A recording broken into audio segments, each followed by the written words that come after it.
Salut les petites pousses d'entreprise. Aujourd'hui, je vous parle d'un sujet précis, c'est le Kaizen. On va voir qu'est-ce que ça veut dire concrètement, comment on s'en sert dans une entreprise et quelles sont les dérives autour de ce concept. Alors, pourquoi je parle de Kaizen aujourd'hui? Si vous vivez pas dans une grotte ou vous m'écoutez pas à un autre moment que 2024, vous le savez très bien. Il y a quelques jours est sortie une vidéo dont le titre est Kaizen, qui parle d'un type qui grimpe sur l'Everest. Alors moi je vous avoue que je suis assez éloigné du YouTube game dans ma vie réelle. Je ne connaissais pas cet Inoxtag, j'ai regardé ce documentaire, je crois comme tout le monde, hein, il a fait des millions de vues, qui filme comment ce YouTuber monte sur l'Everest et il le documente. J'ai trouvé ça pas trop mal fichu.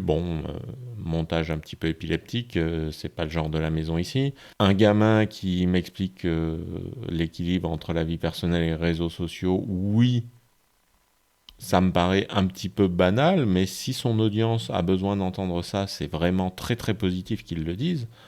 Donc moi, je critique pas. Par contre, pourquoi Kaizen? J'ai pas la réponse à cette question. Donc je vais vous expliquer ce que c'est que Kaizen. Je pense que la référence, c'est une référence au shonen, en fait, au manga. Effectivement, j'ai pas cette culture du tout. Désolé.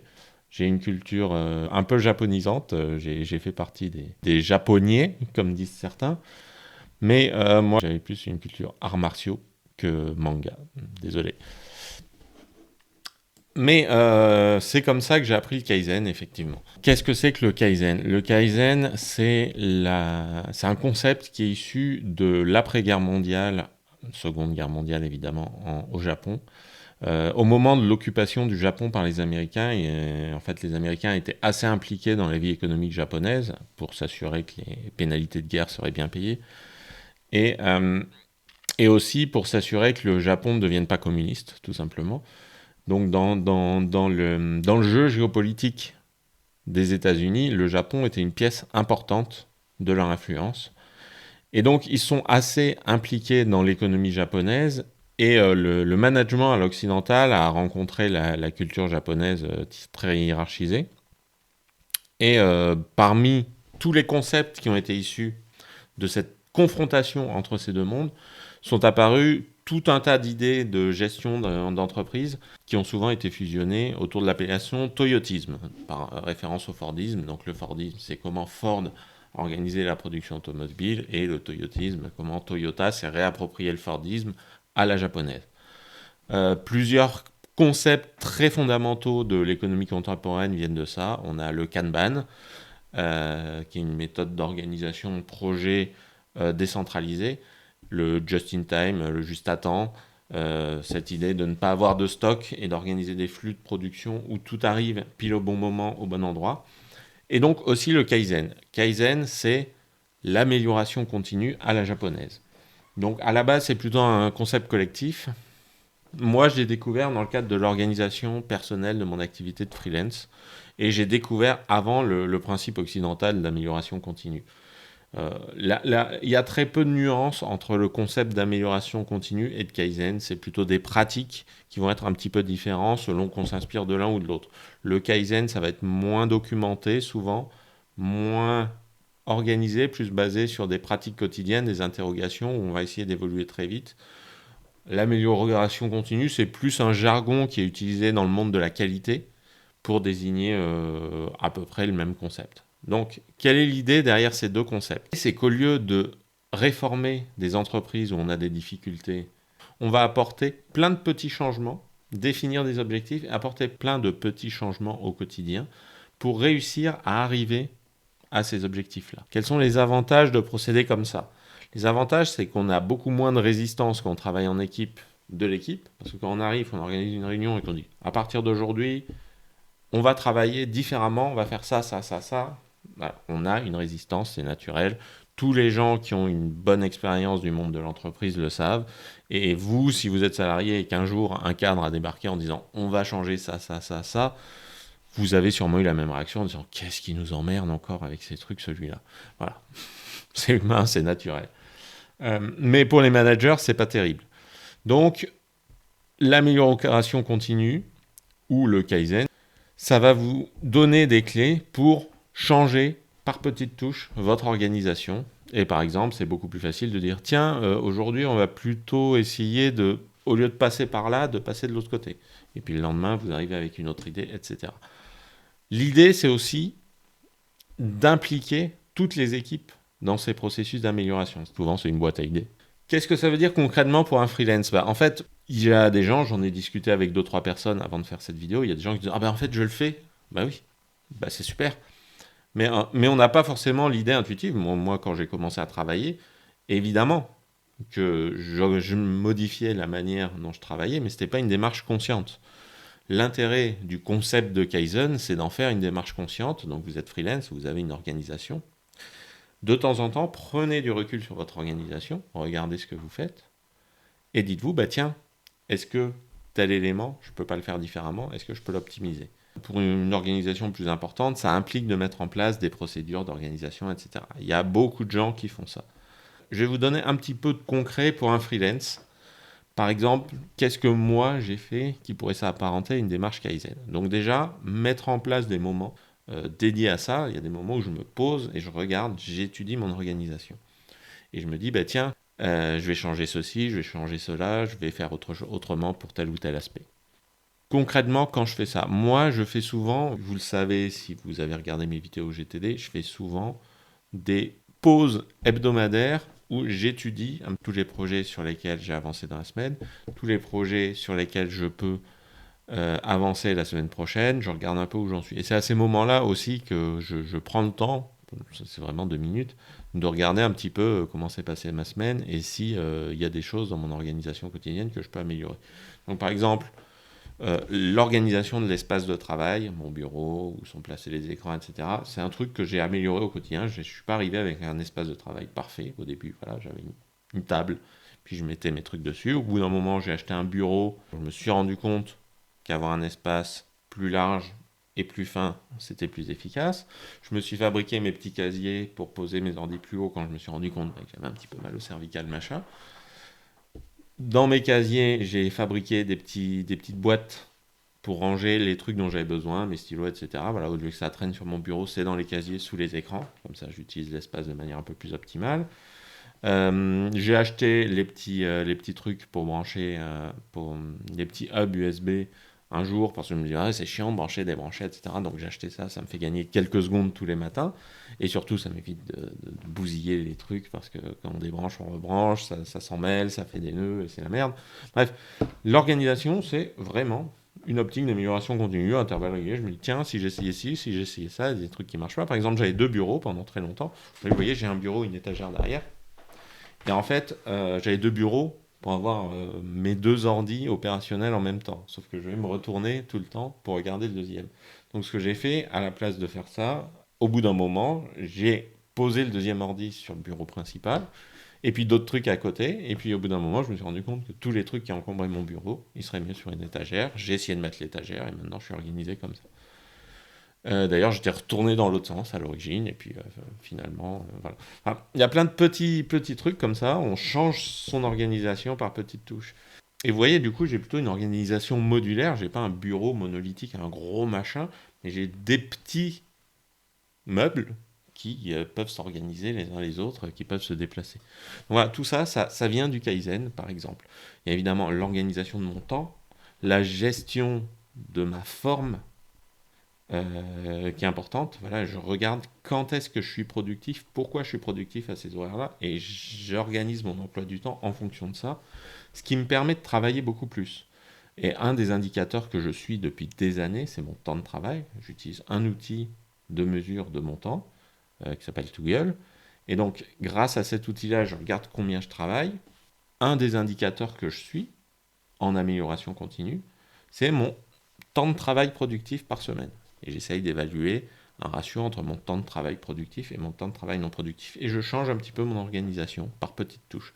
Voilà, ça paraît assez basique, ce que je vous dis, mais il faut en prendre conscience, se poser 5 minutes, réfléchir à comment on peut, dans son cas concret, mettre en place cette optique. Et l'idée d'avoir une étiquette, et Kaizen j'aime bien, voilà, c'est un mot joli, l'intérêt d'avoir cette étiquette, c'est d'y penser régulièrement, c'est de dire tiens, Ça fait longtemps que j'ai pas fait un peu de Kaizen.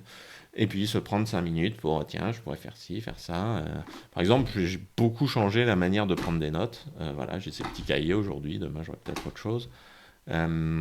J'ai des applis en ligne, etc. Mais selon les contextes, je m'organise différemment. Un autre exemple de ma vie quotidienne, c'est l'aménagement de ma baraque. En fait, vous pourriez avoir l'idée, quand vous achetez une maison, de tout casser et tout refaire. Ben, c'est ce que moi j'ai pas fait, parce que j'ai toujours cette espèce de réflexe, c'est presque une déformation cognitive, cette espèce de réflexe de réfléchir Kaizen. Et donc, je me suis pas dit, voilà, j'ai une maison, qui est habitée par des gens, aménagée dans les années 70, les pièces sont comme ça, je vais tout péter, tout refaire.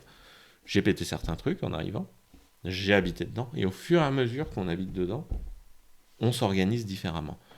Et ce qui est marrant, c'est que j'ai gardé les plans que j'avais fait quand je suis arrivé. Je me dis, tiens, mon objectif, c'est que la maison finisse comme ça. Mais au lieu de faire plein de travaux, on a refait une pièce après l'autre. Et du coup, aujourd'hui, j'ai refait les plans d'organisation de la maison. Donc, j'ai refait mon objectif. On n'est pas loin d'y arriver. Hein. Il y a 2 pièces à refaire. Bref, on a 4 chambres, un salon et une pièce à vivre.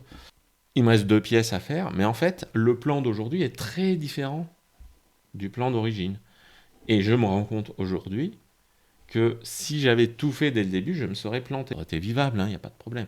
Donc voilà, l'idée derrière le Kaizen, c'est ça.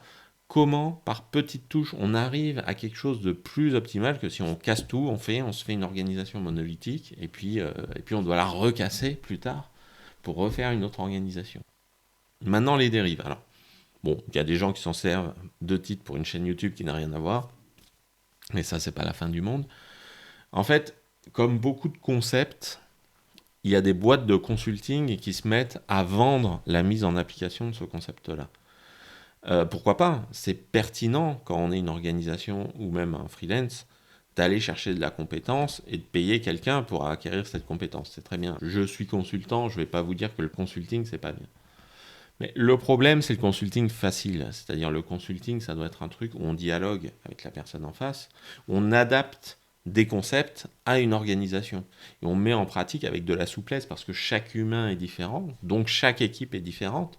Et une pratique va marcher ou pas avec une équipe selon tout l'environnement humain qu'il y a. Et dès qu'une équipe change, dès qu'un collaborateur s'en va et qu'un autre collaborateur arrive, ou même que les collaborateurs eux-mêmes changent intérieurement, ils apprennent des nouvelles choses, ils adaptent leurs pratiques, ils ont des problèmes personnels qui font qu'ils sont de moins bonne humeur et que ça impacte leur manière de travailler, etc.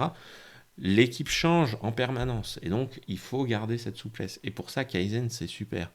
Mais on a beaucoup d'entreprises de consulting qui ont fait des espèces de catalogues de pratiques avec une organisation rigide et qui l'appliquent. Et ils appellent ça mettre en place une organisation Kaizen. Évidemment, c'est contraire au principe de base. Le principe de base, c'est de la souplesse. Et c'est de la souplesse et c'est de l'amélioration en continu. C'est des petites touches. Mais pour un consultant, c'est mieux de venir 3 jours, d'avoir un gros chèque pour ces 3 jours. On a le déplacement, l'hôtel et les repas compris. Puis on se fait une bonne bouffe aux frais du client. C'est mieux de faire ça que d'avoir un conseil qui s'étale sur 6 mois avec des petites séances d'1 heure. Donc, il facture mise en place de Kaizen en facturant une grosse prestation, en appliquant un espèce de catalogue et en disant au client, tiens, démerde-toi. Ça me paraît assez contraire à l'éthique. On arrive même à un concept que je trouve délirant personnellement. Alors si vous êtes consultant en organisation, expliquez-moi pourquoi ce concept est pertinent, mais moi je le trouve délirant. C'est ce qu'ils appellent le Kaizen Blitz. Alors déjà, bon, associer des Allemands et des Japonais, je trouve que c'est un peu cliché. Voilà. Kaizen Blitz, donc Blitz, c'est ce qui veut dire éclair, tonnerre en allemand, c'est ce qu'il y a dans Blitzkrieg. Et Kaizen, donc l'amélioration continue. Donc l'amélioration continue est claire. C'est-à-dire, on change progressivement, mais d'un coup. Rien que le terme n'a pas de sens. Et la pratique, c'est ça. C'est-à-dire, on va tous se réunir et faire du Kaizen en quelques jours, tous ensemble, avec toute l'équipe. Du coup, c'est pas du tout de l'amélioration continue.